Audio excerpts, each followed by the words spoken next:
Heartily welcome to this edition of the Israel Channel. Today I'm in Sheba Medical Center, the largest hospital in Israel. And together with me I have the Vice President of the Global Affairs, Yoel Har-Even. Welcome to the Israel Channel, Yoel. Thank you very much, Akul. My pleasure. We are the largest hospital in Israel, but it's also a hospital that is known for its high quality. Can you describe this? Yeah, since the establishment of the State of Israel, Sheba was established 1 month later by the same guy, David Ben-Gurion, who thought that the War of Independence will take 3 years. And his idea was to rehabilitate every soldier that can be rehabilitated and bring back to the front lines. And therefore we create from a small military British campus, military hospital number 5, that 3 years later became Sheba. The roots are going back to the same year of the establishment of the State of Israel. But since then we grew up to be the largest. It's about 2,000 bed facility over a campus of 800 dunams.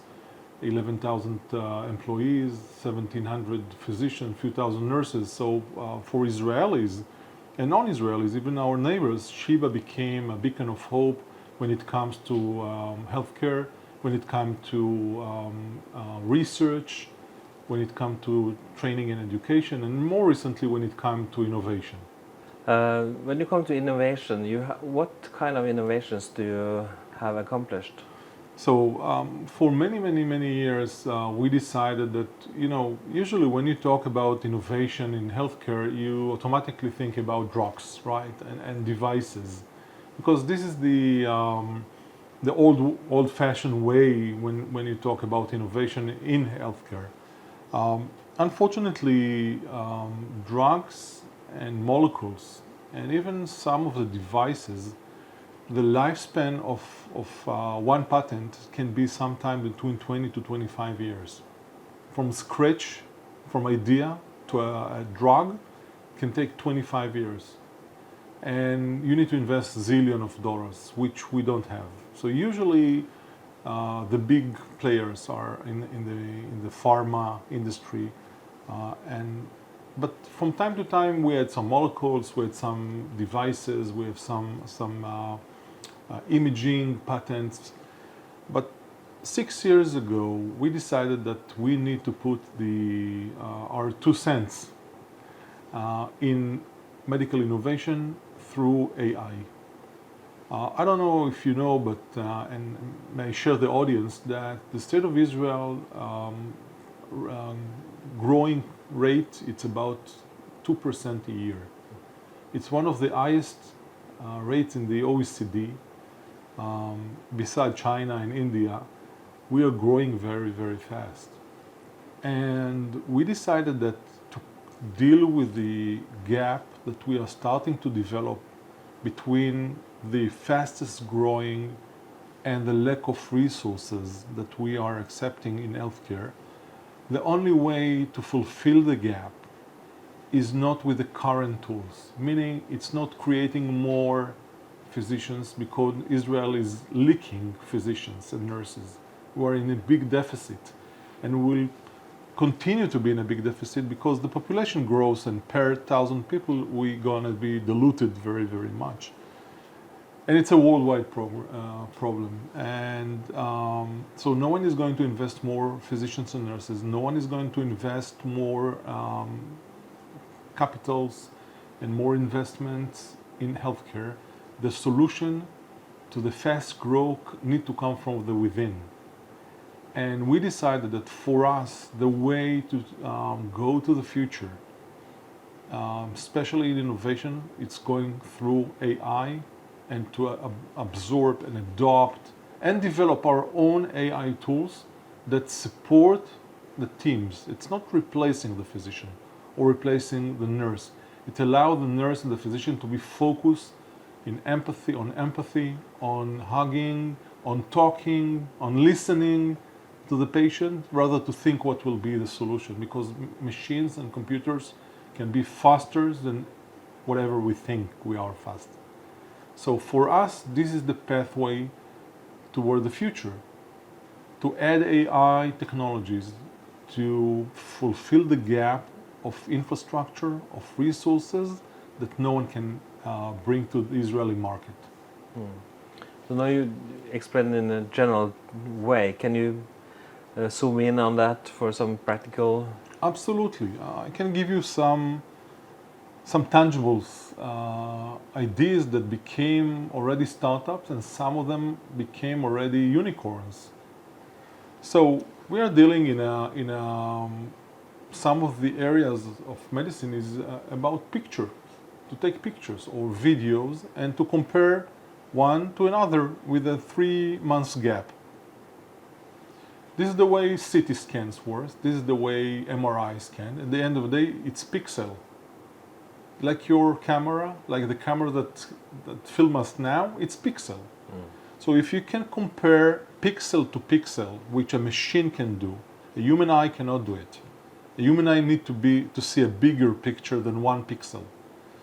But if you come with the idea from the army that compare 2 satellite pictures at the level of pixel to pixel, why not adopt it and use it in healthcare? And here, look, transformation of ideas and technologies from the army leaking or moving into the civilian industry, predominantly into healthcare. You can compare a city picture to another picture within a few seconds. And you can go down to the level of pixel to pixel and detect stroke before the human eye can detect the stroke. And this company coming from Sheba called ADOC developed an algorithm that can detect stroke before the human body of the physician can detect it by comparing to CT scan of the brain. And that saves a lot of lives, because in stroke, time is money. Meaning time is life. And as soon and as fast you detect the stroke, even when it's in the very, very preliminary status and just start to evolve and develop, and you treat it, you can solve the problem. Which few hours later, there is nothing to do. There is blockade, there is no flow of blood, but few hours before, if you detect it and treat it, you save the brain. And more technologies are related and rely on AI. We are very fast adopter, like ASAP, which is the machine that behind you. That it's a small device that can be an echo machine and work on bedside. You don't need to wait for your turn to go to the cardiology with a big echo machines and a very trained technician need to check your heart. Every student, every nurse, every trained health worker can do an echo at the bedside next to you, to your bed, and get the results within a few seconds. And for us, this is the future. You know, our cell phones has more computing power than the computer that set Apollo to the moon. This small device that we all carried in our pockets have more power, computing power, than to send the satellites to the moon almost 50 years ago. So we need to believe that this machine is also can help us in the future. So maybe this machine is the next MRI. You just move it around the patient arm and a device scan it, and then the mainframe computers of the hospital got the information, interpreted it into an MRI scan, and you get the result. You don't need to schlep your patient to the MRI. So more and more bedside solutions that are based on AI will give faster results, reduce the manpower that you need now to invest on every patient, and will be much safer for the patient, but also for the staff. That sounds amazing. Your motto, which is on display behind you here, hope without boundaries. Can you explain the reason and the philosophy behind that? Yeah. Look, Sheba, I convince you, it's a big infrastructure, it's a big institute. It's on Israelis day to day. It has a huge footprint. We also ranked by Newsweek in the top 10 best hospitals in the world in the 7 years consequently. So we are big, we are good, and we are balanced. Most of the Israeli hospitals are imbalanced. It's a very tough market here in Israel, as it a tough market all over the world. But we are governmental money based owned, so our stakeholders are the government. And because of that, we developed a lot of capabilities to keep our head above the water, meaning that we are balanced ourselves and we are not in a deficit. So, look, most of the CEOs in Israel and maybe some of around the globe will inspire to be big, good, and balanced. But when we came to our position, we understand that we inherited an empire. Sheba wasn't an empire before we came here. And then we thought, because we are big, and because we are strong, and because we are balanced, we need to have a different role in our shift. This is our shift now. We came to Sheba for 10, 15 years and shaped the future. So we decided that in our term, we need to go globally. And part of to be a global player, especially after the AI and I will say in a way what COVID, the good things that came out of COVID is that there is no boundaries anymore. Boundaries are meaningless, really meaningless. And therefore, Hope Without Boundaries said that first we give hope to people, and second, there is no boundaries or borders that can stop us. If there is a need, we will find a way how to, how to go and develop and deliver what we believe. No one will stop us. As no one stopped us to go to Ukraine during the war, as no one that stopped us a few weeks ago to go to Africa, as no one stopped us when it was last February devastating fire in Northern Macedonia, and we sent a team of experts within hours to work with our colleagues in Northern Macedonia. As no one will stop us even to work with our enemies if they are willing to accept us. We are extending our hand, we're extending our hand in peace, because maybe healthcare is the last frontier that human being can play without any politicians or outside decisions. It's flat. It's the same body, it's the same vessels, it's the same blood everywhere, believe me. The same. And therefore, when you play on this field, and when you talk and create connection from person to person, from physician to physician, from nurse to nurse, from a patient to a physician or health worker, the world becomes very, very flat. There is no curve. There is no borders. There is no countries. Like viruses and birds.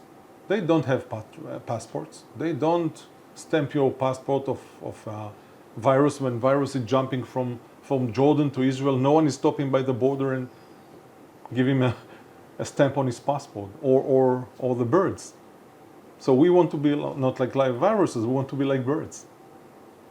Because this is the only subject in life that can bring people together without any outside influence, without bad blood and politicians and politics, really no boundaries. And therefore, it's a very strong theme for our activity.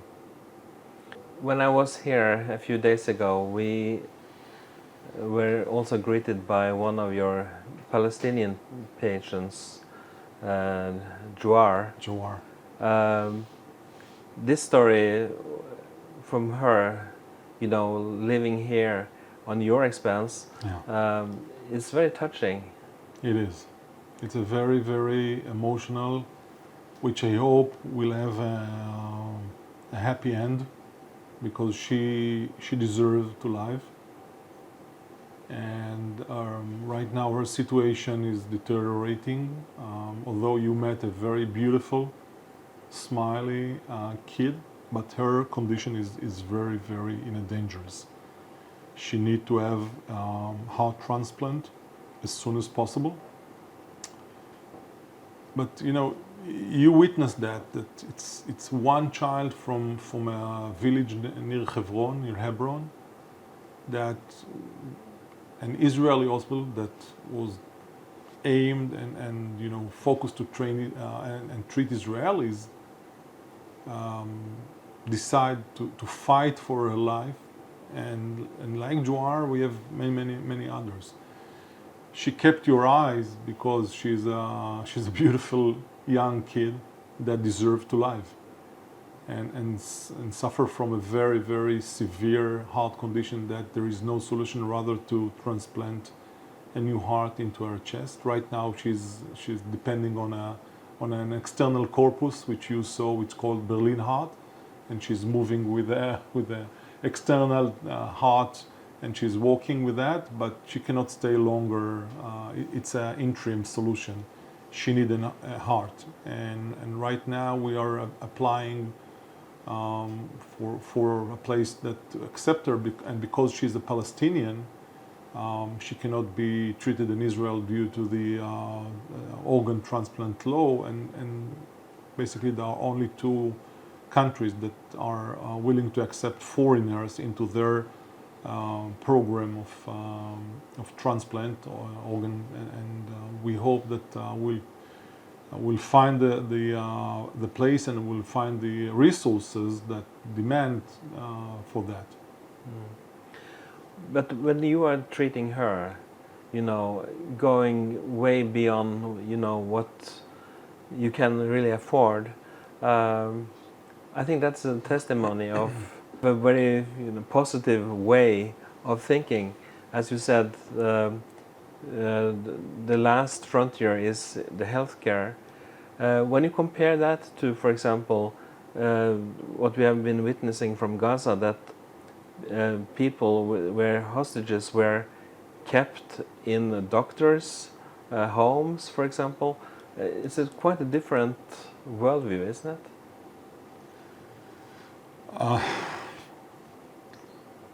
Listen, I will answer you with a short story.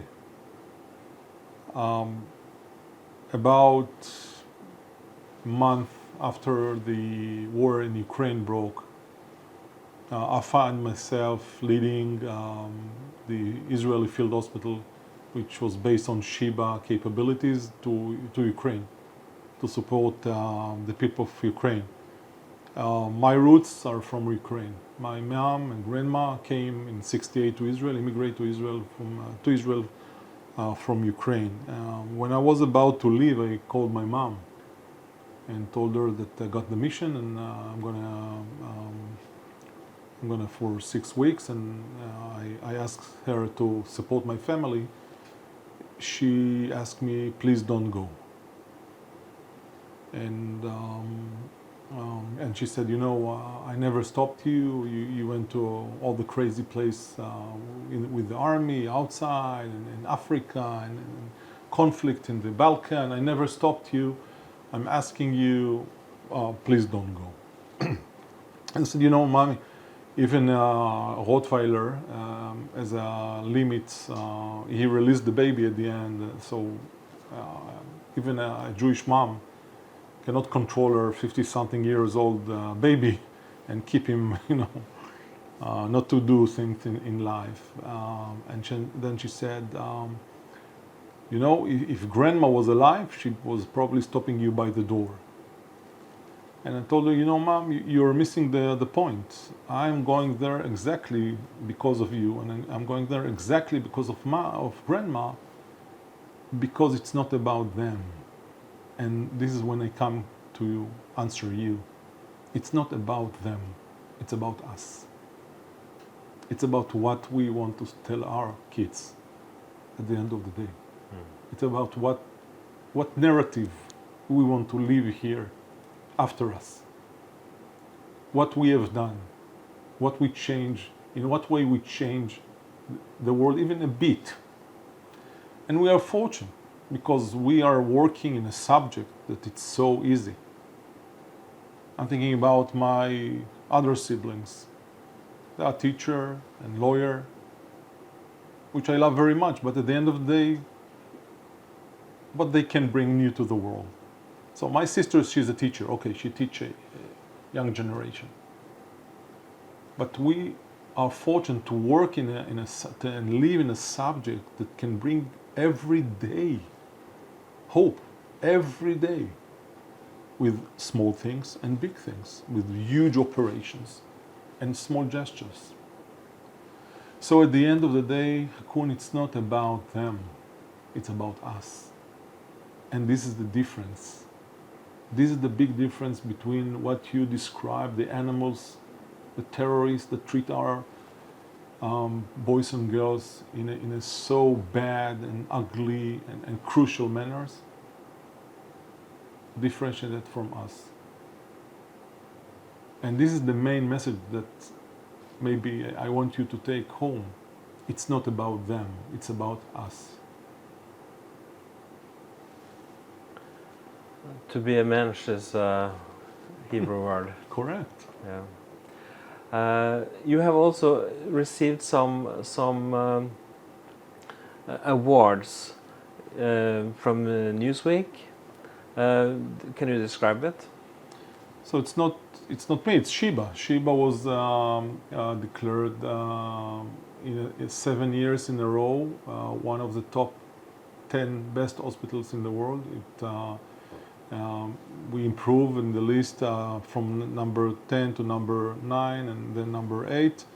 And we have a challenge. Our challenge is the late father of my CEO.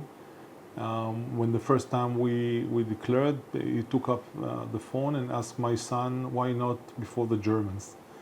And Charité, which is a very good hospital, is number 5. So I hope by this March, when they declare the new 26 trophy, we will switch places with Charité. But really, it's I think it's a decoration, it's nomination, it's very important, but you cannot take a 77, almost 78 years of activity and put it in a one document that shows you that you are number 10. It's nice.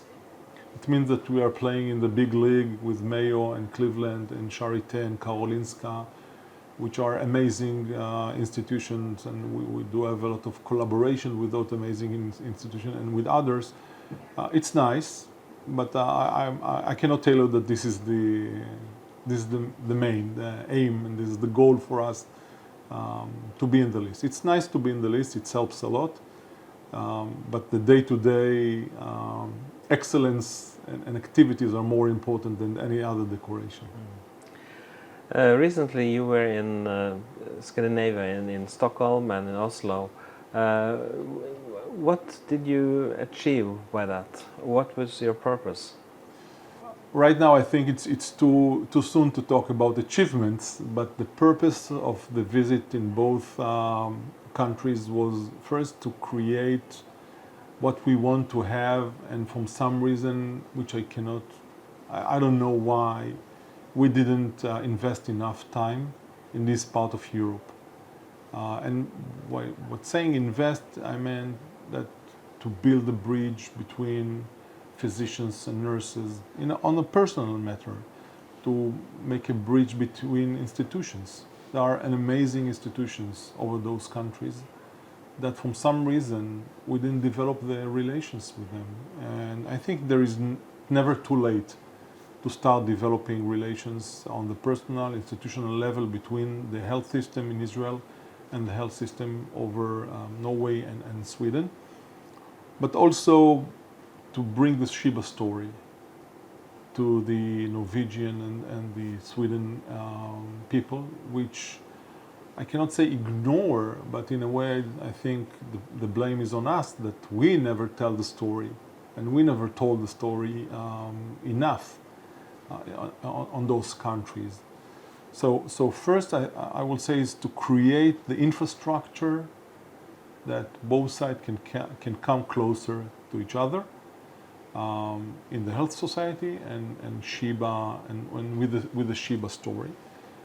And the second mission or goal was to try to speak with the decision makers about the actions that we think that hospitals and I would say even administration need to take into consideration when you start to speak about medical preparedness. I cannot be a judge in this case. I just can give my assumption and bit of knowledge, which I think these Scandinavian countries are not ready enough. And when I'm talking about readiness, I'm talking only on the medical issue. I'm not. Although I'm an ex-military guy, but my position is not to make any assumption or suggestion regarding defense. I'm just talking about the way hospitals and medical system need to be prepared to the unwritten contract that they signed with their community that they are serving.